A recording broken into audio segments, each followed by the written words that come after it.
Hello students, in the previous period we have discussed types of barriers. We discussed only one barrier, that is epithelial surface. Today we will discuss remaining barriers in the innate immunity. First barrier is epithelial surface and second barrier is antimicrobial substances in blood and tissue. So second is antimicrobial substances in blood. The complement system contains more than 30 serum proteins circulating in the blood in an inactive state. The presence of microbial pathogens activates the complement cascade to eliminate pathogens.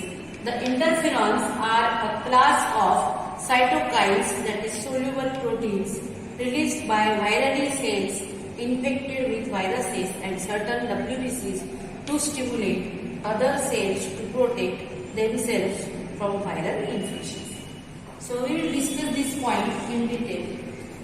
Complementary system, which is present in our body, contain more than 30 serum proteins, and that proteins are present in blood, that is circulating in your body, but that proteins are in an inactivate state.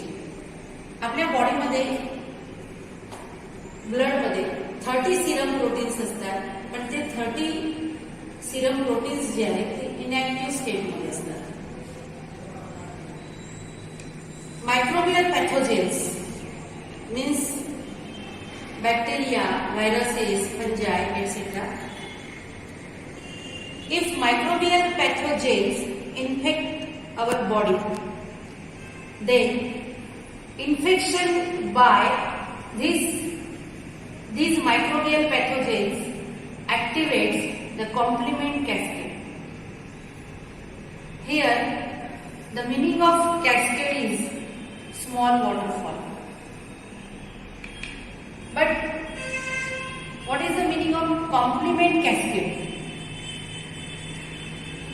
When microbial pathogens infect our body, then this infection activate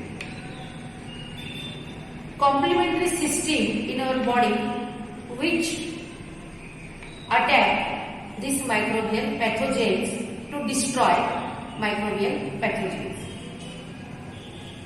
जेव्हा microbial pathogens आपल्या बॉडीला infection करतात, bacteria, viruses, fungus, तेव्हा आपल्या बॉडीमध्ये microbial पॅथोजेनच्या infection नंतर एक अशी कॉम्प्लिमेंट सिस्टीम ऍक्टिव्हेट होते आणि ती ऍक्टिव्हेट झालेली कॉम्प्लिमेंट सिस्टीम जी आहे ती मायक्रोबियल पॅथोजेन्सला इलिमिनेट करते, म्हणजे बॉडीमधून नाहीसे करते. The interferons are class of cytokines, that is soluble proteins released by viral cells infected with viruses. जर आपल्या बॉडीला एखाद्या व्हायरसने इन्फेक्ट केलं, ही सेल आहे, this cell is called as virally sale,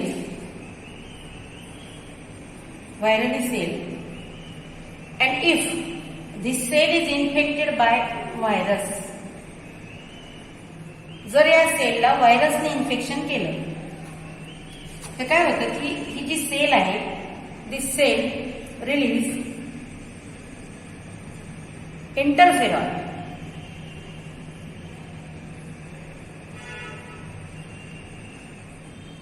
ही व्हायरसने इन्फेक्ट झालेली सेल इंटरफेरॉन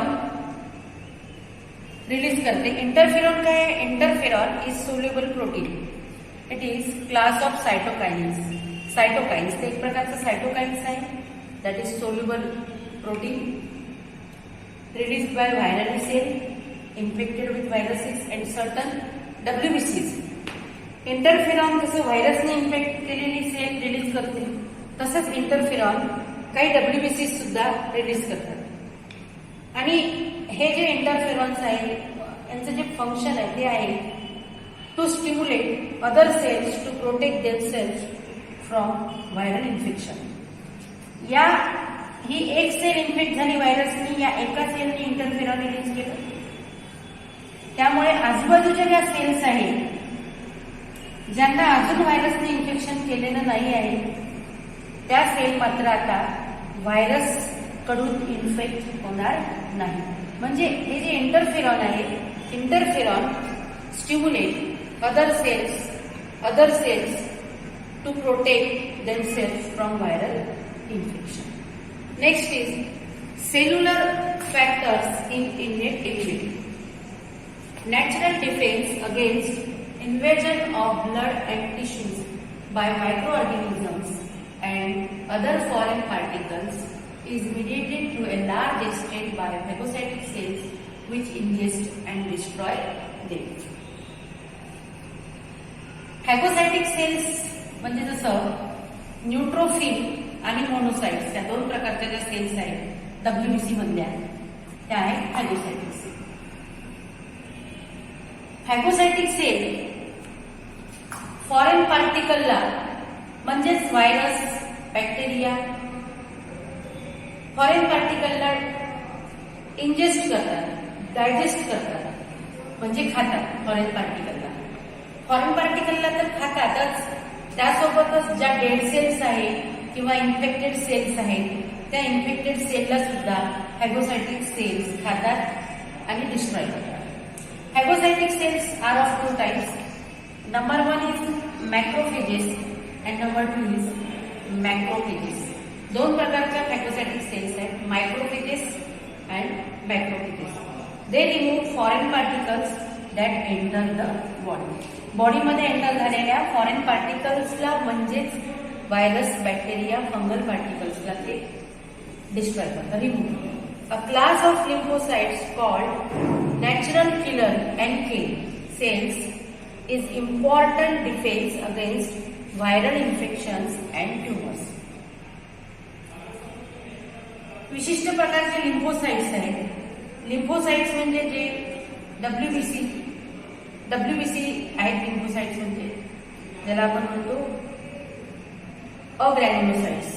आणि हे जे लिम्फोसाइट्स आहेत, लिम्फोसाइट्स काही विशिष्ट प्रकारचे जे लिम्फोसाइट्स आहेत त्या लिम्फोसाइट्सला म्हणतात नॅचरल किलर सेल्स. हे लिम्फोसाइट्स कसं वर्क करतात, नॅचरल किलर सेल्स कसे वर्क करतात, तर व्हायरल इन्फेक्शन आणि ट्युमर्सच्या सेल्सला, ट्युमरच्या ज्या सेल्स असतात, जर बॉडीमध्ये ट्युमर डेव्हलप झाला असेल तर ट्युमरमधल्या सेलला डिस्ट्रॉय करतात, किल करतात आणि व्हायरसला सुद्धा डिस्ट्रॉय करतात. Next is fever. फिवर म्हणजे ताप. Increase in the body temperature following the infection is a natural defence mechanism.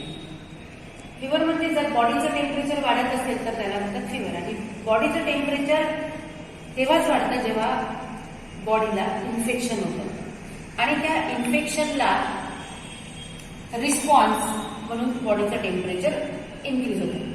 It helps to accelerate the physiological process to destroy the invading पॅथोजेन्स.